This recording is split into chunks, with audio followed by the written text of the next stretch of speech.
Hello everyone, my name is Christopher, I use ze, them, and he, him pronouns, and welcome back to OutWrite Newsmagazine's podcast, Speak Out. It's just me today because finals are terrible and Judah is rightfully busy, but we've still got a good show for you all. This week, we had the opportunity to interview Colby Minifie, the star of the heartfelt genderqueer body swap comedy Homebody, released to theaters last month and now streaming exclusively on Fandor.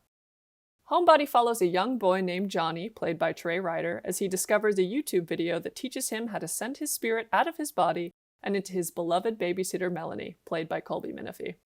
He can see through her eyes and operate her from the inside out. Johnny, as Melanie, plays dress-up, buys obscene amounts of candy, and has awkward run-ins with his friends, clients, and partners. The pressures of pretending to be someone else can stack up fast. Homebody is the directorial feature debut for Joseph Sackett, who based the film on his own experiences with growing up genderqueer. He is one of Filmmaker Magazine's 25 new faces of independent film, whose shorts have screened in competition from Slam Dance to Cannes. Colby Minifie is an American actress who has appeared in theater, film, and television. You may know her as Ashley from the satirical superhero show The Boys, AMC's Fear the Walking Dead, the psychological horror thriller film I'm Thinking of Ending Things, or the crime thriller show Jessica Jones. She joins us over Zoom from New York to talk about her role as Melanie in Homebody. I'm also joined by one of our copy editors and writers, Emma Blakely, who uses they, she, or he pronouns. They are currently pursuing a double major in communication and microbiology, immunology, and molecular genetics, or MIMG, and are passionate about writing, both at OutWrite and fiction and poetry on their own. They authored our review on Homebody, titled In the Mirror, which you can read on our website. I'll make sure to link it in the description of the YouTube video version of this episode, which you can find at youtube.com/@OutWriteNewsmag. Stay after the interview for some exciting announcements coming from OutWrite for the rest of 2022 and the upcoming new year. But for now, please enjoy our talk with Colby Minifie. Okay, Emma, do you want to go first? Yeah. So my question is regarding one of the things that was in the press document about one of the ways that you sort of figured out how to act out the role of a young boy, which was to sort of imitate Trey's mannerisms after he'd gone home for the day. And I was just wondering if you wanted to speak more on that process, like what your specific thinking was. Was it fun? I mean, yeah, anytime I get to be a 10-year-old or a 12-year-old or any kind of like fun, free loving kid, it's always fun. And you know, what's great about this movie is that it leads with a sense of play. Like the whole thing is playful, in a way that's refreshing and freeing and just nice to be around. The pleasure of working with Trey, who's just such a great, he's just a great kid. He's really curious. He's got a great attitude, but he's also a really good actor. What was great was about working with him was that this was originally a short that we did 3 years ago, or 3 years, but not 3 years ago, 3 years before we made this movie called I Was in Your Blood.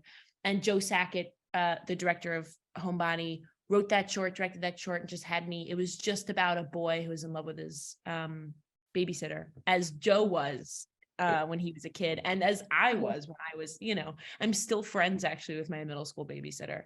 Oh, she's just really cool. And at the time I was like, wow, so I got to know him for a while when we did that short. And then 3 years later, we come back and Joe had written it into this feature-length script, and we had the pleasure and the luxury of rehearsal, which never happens, or it very, very rarely happens in filmmaking. It's just such a nice thing. I haven't had a rehearsal in feels like years on the other projects that I've been doing, and so I got weeks to just kind of observe Trey and just play. We got to play together and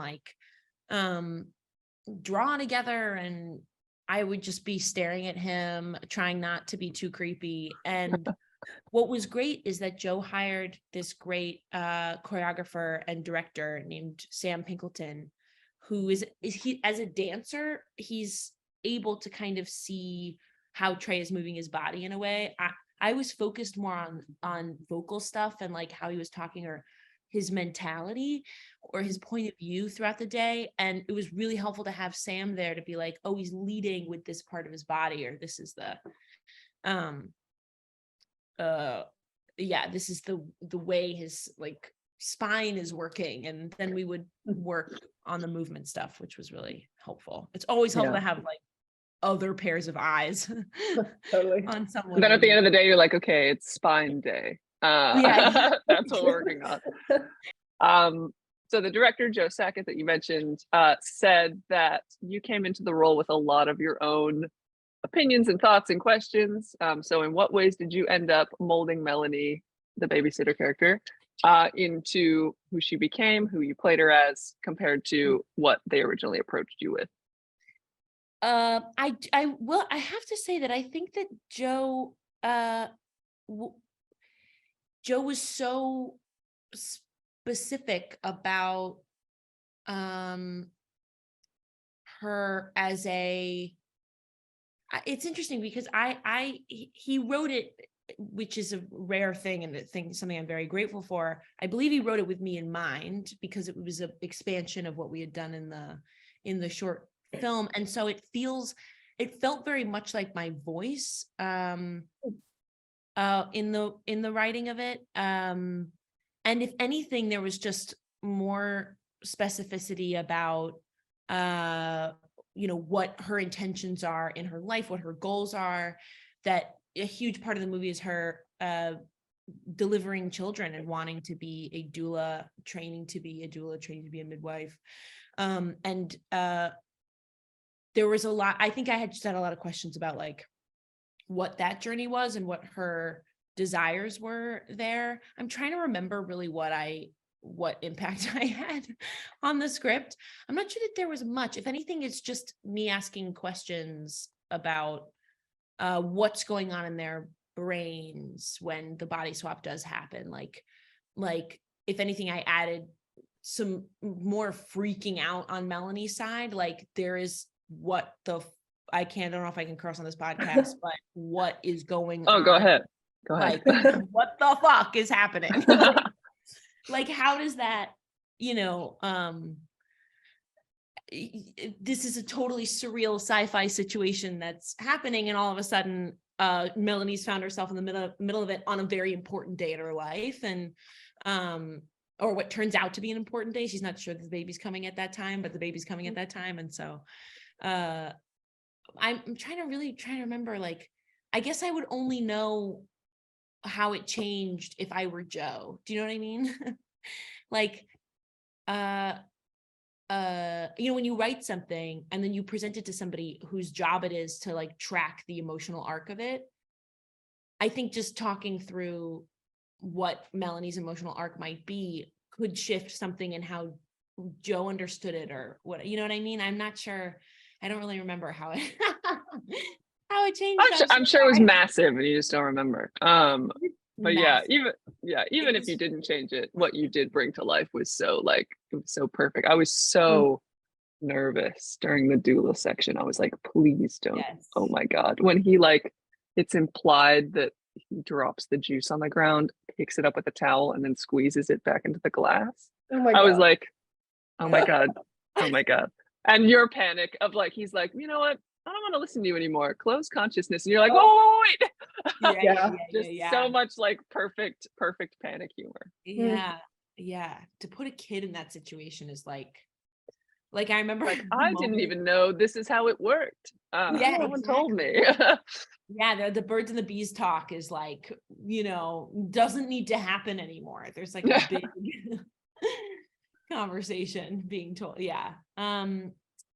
That I remember that moment where when is it Priya? Is that her name? When the pregnant woman, sorry, forgive me for forgetting characters' names.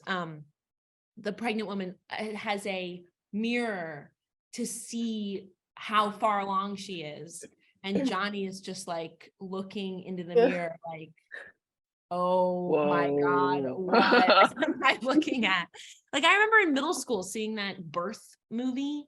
Do you remember that? Do you know what movie I'm talking about? And Yeah. it was I just wonder who that is. It's just a I woman, wonder who it random is. woman. I'm sure we could look that up. Kristen. The true fame, Yeah, middle school yeah. audience. But like how crazy it is to see that as a kid. You're like, you just start, it's existential. You start thinking about your own history, your own life, what a miracle it is that you even exist here. You know what I mean? Yeah. I had another question. I was wondering if playing a person, specifically a young boy, discovering their femininity make you think about your own femininity and gender, whatever your relationship with those might be, in a different way? Did it make you maybe appreciate it more, or recontextualize it for you? Yeah, I definitely. I mean, what I love about this movie is that there's an exploration of gender without so much judgment, especially from the mother played by the legend Maria Dizia.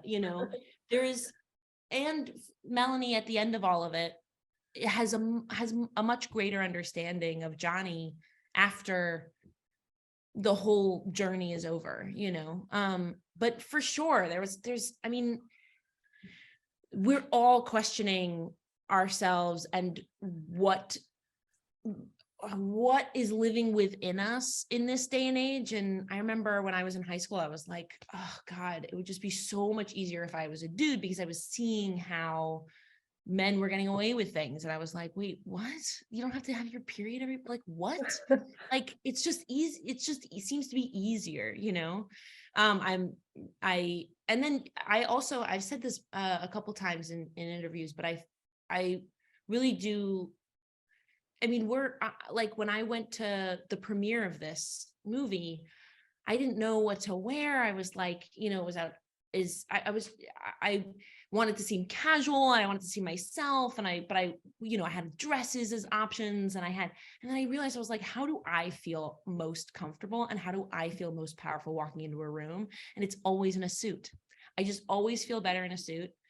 And when we think about the gender construct of what a suit is, like it's a more masculine thing, and why does it make me feel more powerful? And why am I most comfortable like that? And, that all these questions we're constantly asking ourselves when we get dressed in the morning. And this movie is this beautiful kind of microcosm of that much bigger question, which is what we all have, every gender within us. Do you know what I mean? And how we present it is up to us. And to have the people around us not be judgmental is a wonderful thing. And that's what this movie is like, allowing a young boy to explore that, Yeah, quite literally without boundaries, because there's nobody to stop him too. Yeah, exactly. Like, even just, oh my gosh, his discovering that Melanie is on her period.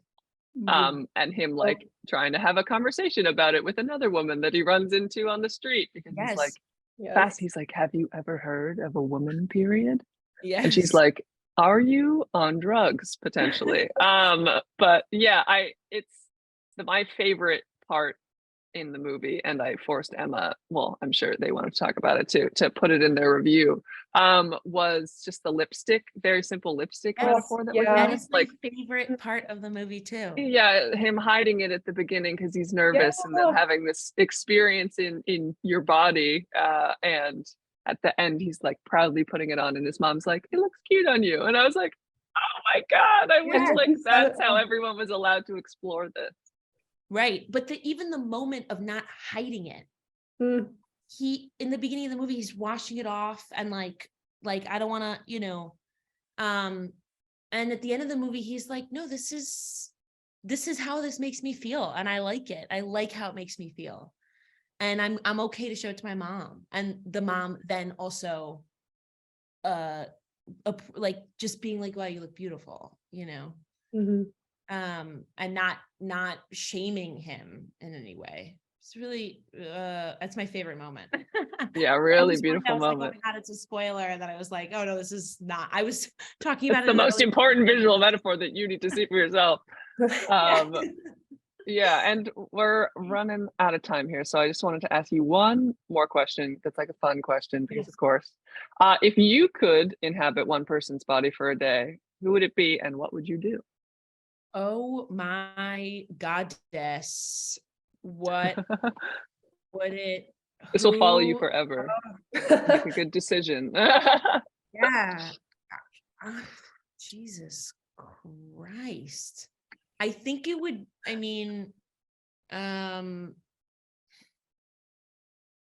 this is gonna sound super like, yeah, of course she said that. But like, I'm actually just really curious about what it would be like to live as a Black woman in this society. You know, we will just never, as a white person, I will just never fucking know. And I mean, one day won't teach me, right? But just someone with a job that, you know, and that's a minimum wage job. I would just like to have that insight. Perspective, yeah. Yeah. And yeah, if we lived in a world where that was possible, I think that would be my first choice.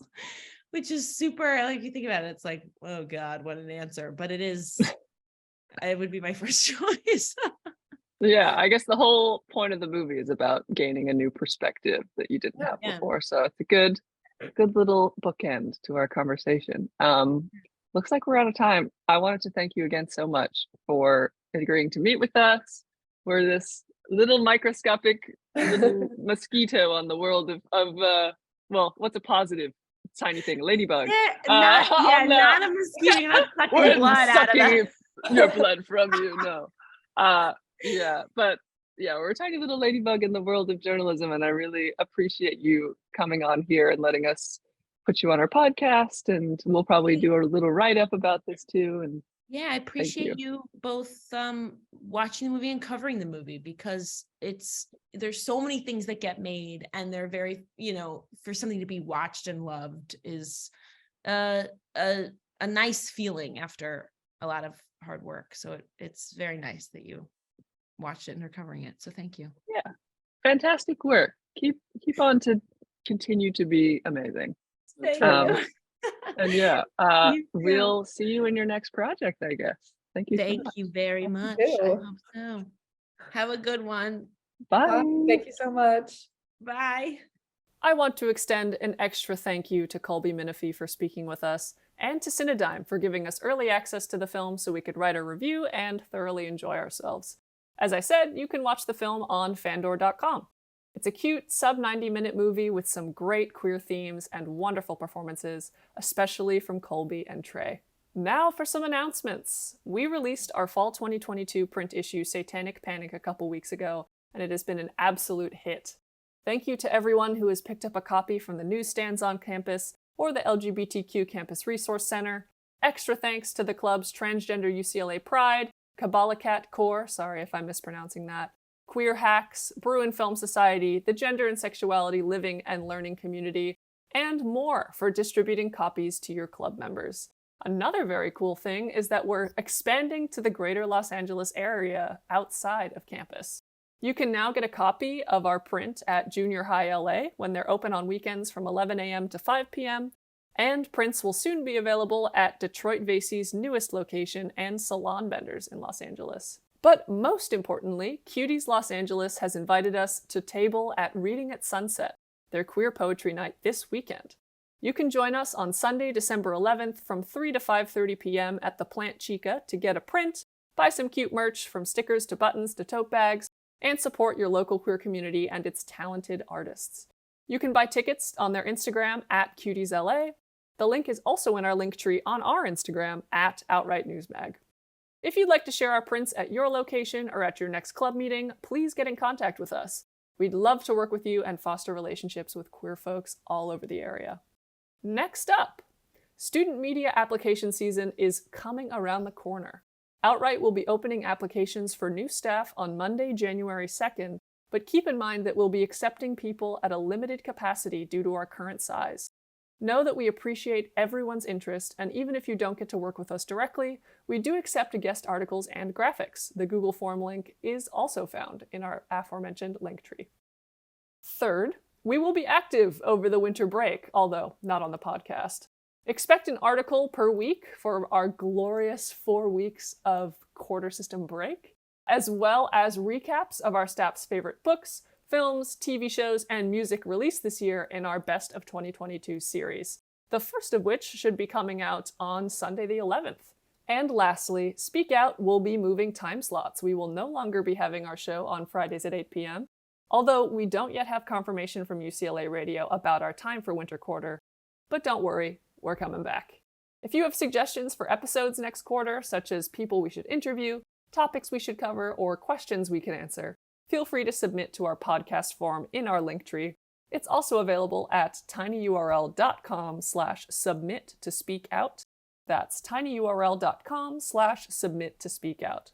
You can follow OutWrite on Instagram, Twitter, TikTok, and Facebook at OutWrite Newsmag, and check out our online articles at outwritenewsmag.org. That's right spelled W-R-I-T-E. Happy holidays and have a very happy new year from all the people at OutWrite. I have been Christopher, and this has been Speak Out. We'll see you next year.